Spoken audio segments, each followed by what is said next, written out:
Malon ngā lua Tala Fou o se whapoponga le nei o tala mai Ausetalia a le radio Samoa. O le ua whamtu mai e leo leo ni usa wale se ata o se ali i lea tatunuina sa ia tongi ina le flare i le solo te te na whai e le vai asu taluai e whatatau le langalangoina o Palestina ma ia tongi ina le flare le anga i atu i le Opera House i Sini. Pai loe leo leo lo fia tala noa i lea tangata ma lo whai a pea lato suenga i le whatasinga lea sa whai i Sini le vai asu taluai.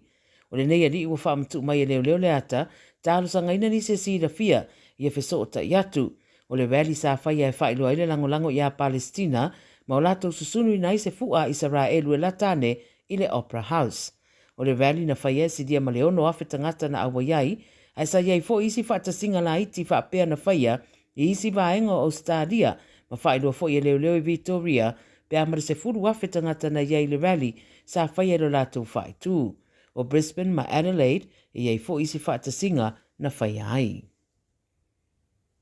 O le whaitau se lau o tangata i New South Wales e wapu e ina e se suenga na whai e le stete a toa e anga i sao lava ia i la tau e sawa ina tangata.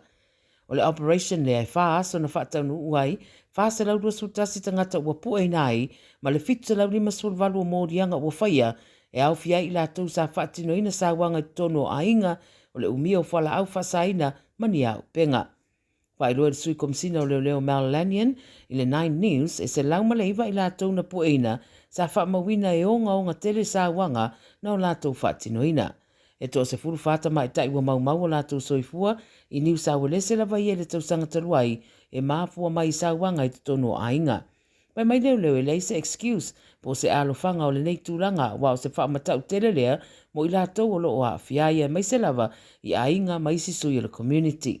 Ta ue leo te tauna whaawau pēr nisi tau mwhainga o lo whaatino e nisi o lātou au po teams o lo ngāre lue nei matātā mai le manatu mama i eile matanga nuenga. E eile app na whaalau lue leo le amatanga o le tausanga nei e anga i sao lava le fesosoani mo i lātou e a fia i sa wanga i a mawhai o na maua se fesosoani mo i lātou ia.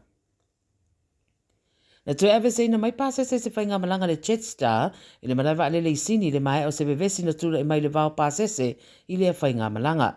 Wha mai le Jetstar 5 o tasi sa fuafua mo me le pone na te tawananga i ese le tai awa na leila peitai na iei le popolenga o le au vai na ua whinau stasi o pase se e suia lana no fuanga i lunga o le whainga malanga.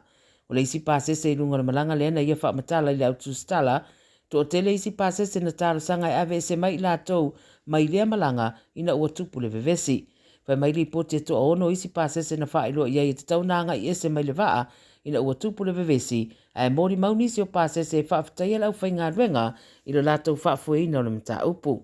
Ina o manino tonu le mafua anga le vevesi a ua wha ilo isi pasese mai lea whai ngā malanga sa toi whetu na i malanga i le so ma fuafue taunu umai me le pone i le so lava. Whaataria se tali le Jetstar i le mta upu. O mawasa tino maliwa se ali i se fale na afia i se afi na sa sao le tonga vao i New South Wales. O popolenga na moi whaalongo ina ina ua fiu e tau sa i dia lea tangata i 5 surona tausanga mai le nofanga lea lata i Stony Creek Lane, Temagog.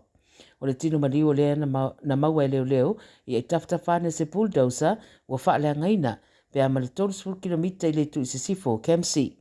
Pai mai le 9 News e le i wha mautuina alo ia lea tangata a e talitonu o ia o se tangata e umia se fale. O le afina se sawane i Wili National Park e lata i Kempsey, ma le itu i mātua Port Macquarie, na mu waile sidia ma le iwa fe onsa lau hectares, ma lo wha wau neiso e sue ngā leo i lea fo i mata upu. Whai mai e toa se furu rima tangata upu ina leo ma mawaile tusa ma le se lau afe o le tau o whala au whasaina o le aisa, i le mai o le vaiaso atoa na whai aiso e sue ngai whala au whasaina i le itu i mātua Victoria. Whamtalanga i whapese furufitu no fuanga na sue ina leo Shepparton ma Melpone, mai lava i laso iwa i laso se furu tolu o ke topa, ma mawaile tusa ma le valu se lau whasurua kilo le aisa, whase furu kilo le cocaine, wala awa le MDMA, ma upenga ma le sidia ma le 5 furu awheo tupe, ma telefoni whapea ma laptops. Whailue leo le ala taiva Ausetalia, o i la tau na pueina i le vau le 2.5 i le 5 sutasi tausanga le mātutua, ma o le whaasalanga o pito o onga o mata upu ia pe a whaamania e solo atoa i le whale pui pui. Tala ia le Radio Samoa, mole nei fo ia solua.